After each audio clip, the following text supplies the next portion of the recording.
bring our family into Christ. So please provide for your wife, for your darling.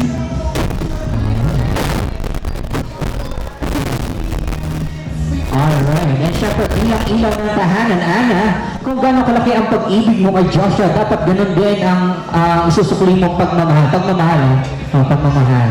Come on. Pwede. Oo. Tatanggapin ni Joshua yan kasi mahal ka ni Joshua eh.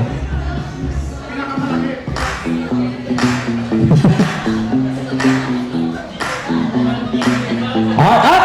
Ayan. Habang may icing sa labi, sabi nila para maging stay sweet yung relationship, magkikiss daw sila habang may icing sa labi. Okay, come on, kiss. Ayan na Joshua. Pag sinabi kong go, wala pa akong sinasabing go.